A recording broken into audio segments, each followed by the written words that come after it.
Okay, we're recording. For what? The next question is from DeathSock. My question is, what do you think of the designs of some of our stitchpunks, and why? Do they stand out? Are they unique or too colorful? What?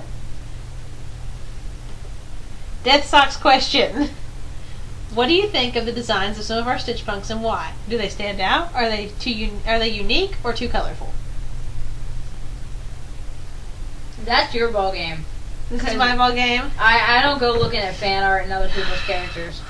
Well, you've seen hers. I've seen DeathSock's, 725 aka Pogs, 21, 22, Emo Punks 10, and ours are the only ones I can think of off the top of my head that I know and can always identify 24/7. Everybody else, I really don't. You really can't identify Jenny Jens? I just said 21 and 22. Oh, damn, I totally missed that, sorry. I thought I was listening for names, I think. No, 21, 22, Pogs 725, Emo Punks 10. I guess at this point now, Eveo's Eris and Aurelie. Yeah. But that's it. I can't even identify some of Acro's. I mean, when I see the picture, I can identify it with them. I know exactly who it is. But off the top of my head, those are the only 5 I can ever think of. Like, I think the community has a ridiculous amount of just unique character design. Let's see. 21 I recognize because of the black mark around one of his eyes, so it looks like a monocle. Not just that, I recognize him for the green tweed. Nobody, uses that. Yeah. Nobody uses green. That's why when I first saw him, I went, because of Lewis. I was like, holy shit, I gotta draw these two together at some point. 725, always recognize top hat. No, not the top hat for me. It's actually the colors of his torso. I always remember the top hat and the ears. I don't find him to be too bright. Most of the characters that I find to be too colorful, like literally colorful, are people that use neon colors. I don't know, neon colors to me just seem really out of place. And it's like, if you have a good story behind it, like say, I don't know, he was made out of a construction guy's vest or something. You stuck a glow stick in Brad's chest or something. Well, if he's made out of something like, say, a Power of Hot Air Balloon, or a construction guy's vest, or something that is going to be luminescent and reflective, that I understand. But, just for it to be random, especially if you're going for the time period this takes place in, it's really weird for me, because if you go aside from the standard neon green for the soul. Yeah, if you go by the time period that it takes place in, and you're looking at actual fabrics from that time period, they were bright, but they weren't that bright, it seems like. I don't know. Maybe I haven't done enough research. If you're going for pastels, but neon colors, I don't really think even came into play. Yeah. Now, as far as individual characters, I like 725's design. I think I'm a sucker for the ears. I think that's my thing. I like the straps across his chest because I'm a fan of straps like that where one of them goes across or they go diagonal or something like that. 725 straps. Yeah, he's like red and blue, and then he has he's red, blue, and a couple other. Hang on, I've got his reference up here. I had no idea. He's red. He has a blue cape. That's what I'm thinking of the blue. He's got a strap that goes like this, and he's got 3 that go through here. And then he's got straps on one leg, actually. Neon was discovered in 1898. 1898, really? In London. But was it used? Neon is neon is in the chemical? Used in the scientific applications. Let me see here. Now, are we talking about neon the color or neon the element? Because neon is an element. It's what they use in neon lights. They're referring to the actual color. It's a chemical element, yes, but they're also referring to the actual neon discharge that it has. Let's see, individual characters. I like Emo Punks 10, just because it's simple. Of course, it's really varied. I like simple characters, and I like complicated characters, too. Let's see. As far as guys that have answered questions, I'm honestly not sure about all of your guys' punks, because I haven't seen them. I would love to see them. If you have them, post them in the Voicebox or message me privately, and I'd love to take a look at them. So, because I'm not sure about Sigma's, because I don't think I've seen any of hers yet. Let's see. I'm trying to go through the list. Prophet, I know, has some, I think, but I don't think I've actually seen a lot of them. Or I may have, like I said, I've been doing the OC Brigade, so I've seen a lot of stitchpunks, guys. I can barely keep them straight. Most of the designs I see in the community, though, are nice. I like the way that they look. Particular favorites of mine, I love Acros. I love all of Acros' characters. And not only because of the designs, but the concept behind their personalities is really nice. Neon signs were extremely popular in the United States from 1920 to 1960. Well, yeah, of course they were. 1920s was the booming 20s. It started in 1910 at the Paris Motor Show, but in terms of worldwide, it wasn't until 1940 and 1960. So even then. But, I was talking about neon colors in clothes, but that's a little different. I think just the aspect of neon in society, period. But let me think here. I love Acro's characters, and of course there's the big names in the group. There's Jenny Jen and all that. I love Jenny Jen's characters, and of course I'm familiar with them. Trying to think, because seriously, guys, I've got a spreadsheet of characters here.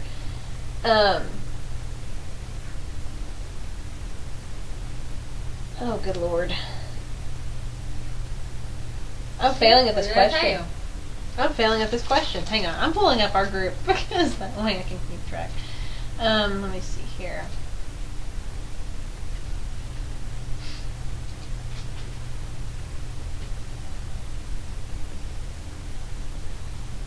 Herp.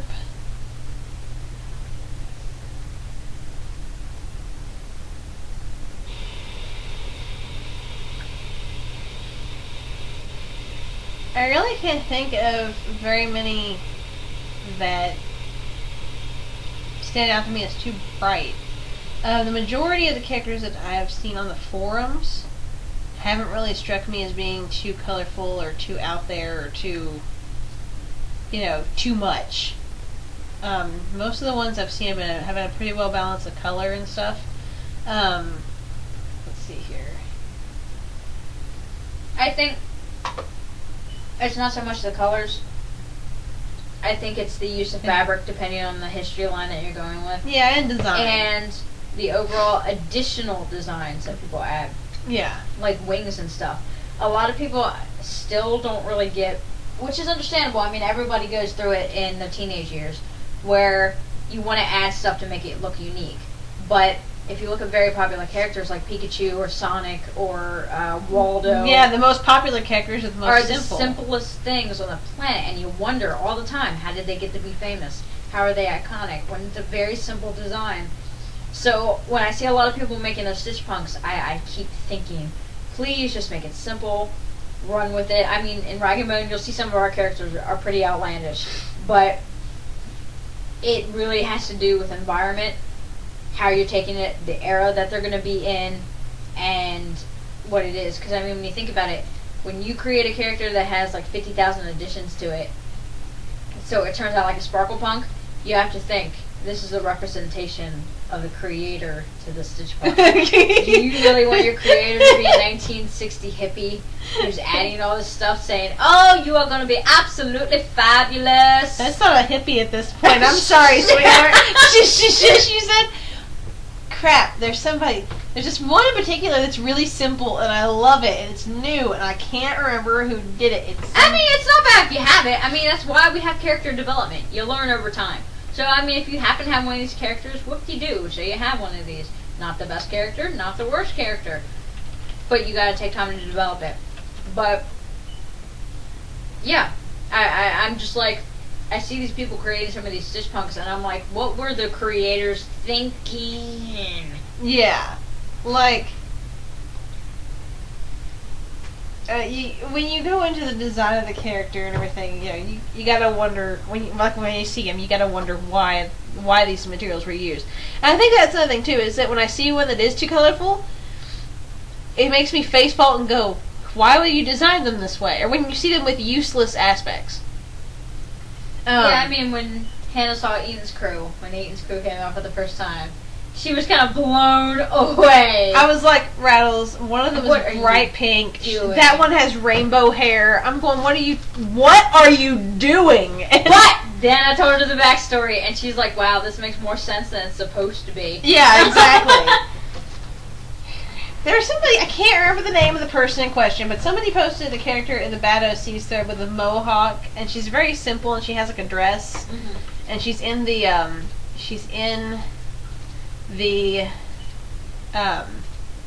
stitchpunks group and everything. Basically, her arms and legs are metal, and then she wears this little like lace dress, and it's really cute, and I love the design. It's so simple, and it's not over the top.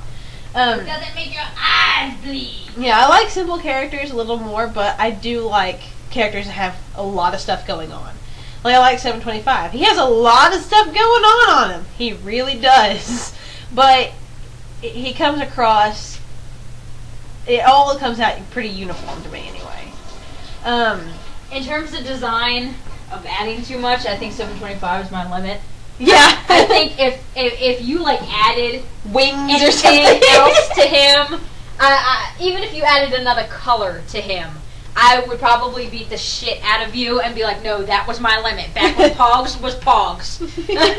Pogs. That's exactly how far my limit goes. If you guys have ever collected Pogs, you know how outlandish some of those fucking designs on the Pogs can get. Pogs is my limit. I think that's right. Yeah, it's about the limit. Now I've seen more designs on a character that come out looking okay. It depends on the overall theme you're going for. Because I've seen some characters that have been designed with like a certain period of dress, a certain period of clothing that work okay. But it's because the whole thing comes overall together to portray an image that you already know. Like I've seen some of them that look like newsies and stuff. They have suspenders and things, which you can tell if a human was designing this as a doll, it would make sense. I mean, but I think I want to take another crack at this question after seeing more of your all's OCs. Because I've seen them, but like I said, OC Brigade guys, I've seen almost every Stitchpunk in this fandom at this point. If you want us to like maybe review your OCs or go over them or give you some pointers on them, do a question where you link reference pictures, and I'd be willing to do that. What do you think, Rattles? Huh? Do a review of their OCs and just give them pointers and stuff if they have any questions. Yeah, They could do a question and put reference pictures in it, and then we could go from there. Hey, that works. I think that would help better because, the entire fandom. So, yeah. That's like suicide. The OC Brigade's already breaking my brain. I gotta roll out the next page of that sometime soon. So you think we're done and ready to move on to the next one? I think we're done. Okay.